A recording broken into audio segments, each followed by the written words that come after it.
اعوذ باللہ من الشیطان الرجیم، بسم اللہ الرحمن الرحیم۔ السلام علیکم ورحمۃ اللہ وبرکاتہ۔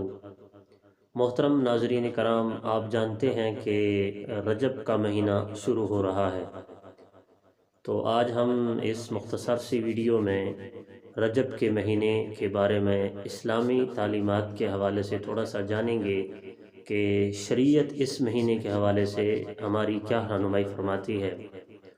آپ جانتے ہیں کہ رجب کا مہینہ 7واں مہینہ ہے۔ قمری مہینوں میں 7ویں مہینے پہ رجب کا مہینہ آتا ہے، اور دوسری جو اس کی اہمیت ہے کہ یہ حرمت والے مہینوں میں شامل ہے۔ حرمت والے مہینے 4 ہیں۔ کون کون سے ہیں؟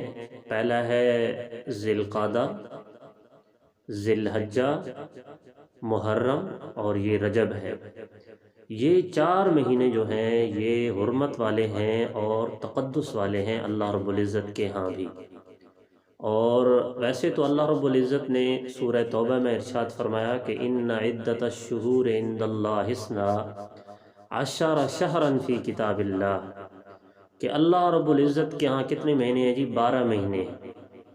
اور کب سے؟ یوم خلق السماوات والارض، جب سے زمین و آسمان بنے ہیں تو اللہ رب العزت نے 12 مہینے بنائے ہیں۔ منہا اربعۃ حرم، اور ان میں سے 4 مہینے وہ مقدس ہیں، مکرم ہیں، حرمت والے ہیں۔ ذالک الدین القیم، اور اللہ رب العزت فرما رہے ہیں کہ یہی سیدھا دین ہے۔ تو رجب ان مہینوں میں شامل ہے جو حرمت والے مہینے ہیں۔ بخاری شریف کی روایت ہے، آپ علیہ الصلوۃ نے فرمایا کہ اللہ رب العزت نے 4 مہینے حرمت والے بنائے ہیں، ان میں سے 3 لگاتار ہیں۔ لگاتار کون کون سے ہیں؟ ذی القعدہ، ذی الحجہ اور محرم۔ اور ایک جو ہے آپ نے فرمایا کہ وہ رجب ہے۔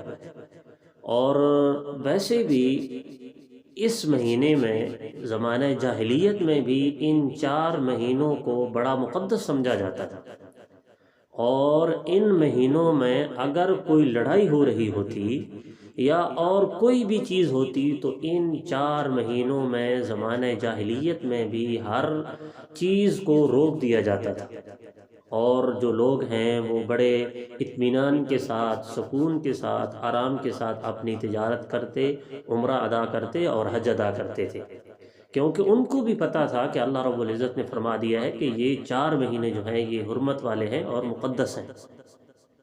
اور پھر آپ علیہ السلام کی احادیث بھی ہیں۔ اس ضمن میں ایک چیز اور بھی ہے کہ کئی آیات قرآن مجید کی ایسی ہیں کہ جن میں اللہ رب العزت نے ہمیں ایک حکم دیا ہے، تو اس کی تشریح جو ہے وہ ہمیں احادیث میں ملتی ہے۔ آپ دیکھیں نا، اللہ رب العزت نے قرآن مجید میں فرمایا کہ اقیموا الصلاۃ وآتوا الزکاۃ، کہ نماز قائم کرو اور زکوٰۃ ادا کرو۔ ابھی اس کی جو نماز کی تشریح ہے وہ ہمیں احادیث سے ملتی ہے۔ آپ علیہ السلام نے فرمایا کہ تم اس طرح نماز ادا کرو جیسے میں ادا کرتا ہوں۔ یا اسی طرح ایک دفعہ آپ حج فرما رہے تھے حجۃ الوداع کے موقع پر، تو آپ نے تمام صحابہ کو فرمایا کہ اے میرے صحابہ، کہ میں جو اعمال کر رہا ہوں، جو افعال کر رہا ہوں، ان کو دیکھو اور مجھ سے سیکھو، ہو سکتا ہے کہ اس کے بعد میں حج ادا نہ کر سکوں۔ تو یعنی کہ شریعت کی جو زیادہ تر باتیں ہیں، جب قرآن مجید ایک حکم دیتا ہے تو اس کی تشریح اور تفسیر احادیث کے ذریعے ہمیں ملتی ہے۔ تو اسی طرح یہ جو اللہ رب العزت نے فرمایا کہ ان عدت الشہور عند اللہ 12 شہرا، کہ 12 مہینے ہیں، تو ان کی تشریح بھی احادیث کے اندر یہی ملتی ہے کہ آپ علیہ السلام نے ان 4 مہینوں کی تعیین فرما دی، ان کو مخصوص فرما دیا۔ اچھا، ان مہینوں میں بھی ہم نے کیا کرنا ہے؟ ان مہینوں میں ہم نے زیادہ سے زیادہ عبادت کرنی ہے، ہم نے زیادہ سے زیادہ اچھے کام کرنے ہیں۔ اور ایک روایت کے اندر آتا ہے اور بعض مفسرین بھی لکھتے ہیں کہ جو ان مہینوں میں اچھے کام کرنے کی کوشش کرتا ہے، اچھی طرح عبادت کرنے کی کوشش کرتا ہے، تو باقی مہینوں میں اللہ رب العزت اسے زیادہ عبادت کرنے کی توفیق دیتے ہیں۔ تو پہلی چیز ہم نے یہ کرنی ہے کہ اس مہینے میں ہم نے کوشش کرنی ہے کہ ہم زیادہ سے زیادہ اچھے کام کریں، اللہ رب العزت کو راضی کریں۔ دوسری چیز، اگر ہم نے کوئی روزے رکھنے ہیں، ہم اس کے قضا ہو گئے تھے، روزے وہ رہ گئے ہیں، یا کسی لحاظ سے بھی ہم نے کوئی روزے رکھنے ہیں، تو ہم کوشش کریں کہ اس رجب والے مہینے میں روزے رکھیں تاکہ ہمیں ڈبل ثواب ملے۔ تیسری چیز یہ ہے کہ ہم نے اسی مہینے سے رمضان کی تیاری کرنی ہے۔ ابھی دیکھیں نا، رمضان میں 2 مہینے رہ گئے، تو رمضان آنے والا ہے، تو ہم اپنی روٹین اسی مہینے سے بنا لیں۔ ہم اس مہینے میں اپنے آپ کو رمضان کے روزوں کے لیے تیار کریں۔ اور آپ علیہ الصلاۃ والسلام نے ہمیں ایک دعا بھی سکھائی ہے کہ جب رجب کا مہینہ آ جائے تو ہم نے کیا دعا کرنی ہے؟ اللہم بارک لنا فی رجب و شعبان وبلغنا الی رمضان، کہ اے اللہ ہمارے لیے رجب اور شعبان میں برکت پیدا فرما اور ہمیں رمضان تک پہنچا۔ اور یہ دعا بھی ہمیں پڑھنی چاہیے۔ چوتھی جو چیز ہے، یہ دعا بھی ہمیں پڑھنی چاہیے۔ اگر ہم عربی نہیں پڑھ سکتے ہیں تو اس کا مفہوم دہرانا چاہیے، کیونکہ یہ اس دعا میں ہمیں یہ سکھایا گیا ہے کہ گویا کہ ہم نے رمضان کی تیاری ابھی سے شروع کر دینی ہے۔ اب دیکھیں نا، جیسے کہ کوئی مہمان آ رہا ہوتا ہے ہمارے گھر میں، تو ہم اس سے پہلے، مہمان کے آنے سے پہلے ہر چیز اپنے گھر میں تیار رکھ دیتے ہیں کہ جیسے ہی ہمارا مہمان آئے گا ہم اس کے سامنے پیش کر دیں گے۔ تو چونکہ رمضان بھی ایک مہمان ہے، تو ہم نے اس مہمان کی تیاری ابھی سے شروع کر دینی ہے۔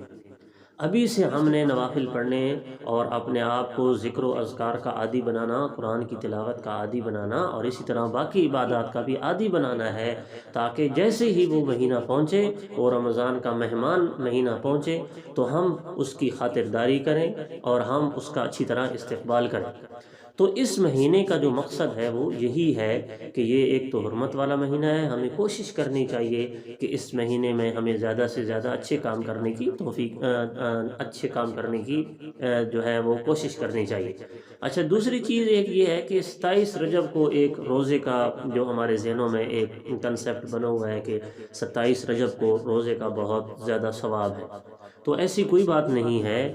ہاں، آپ دن کو مخصوص کر کے روزہ نہ رکھیں، ویسے آپ اس مہینے میں جب چاہیں آپ جو ہے وہ روزہ رکھ سکتے ہیں۔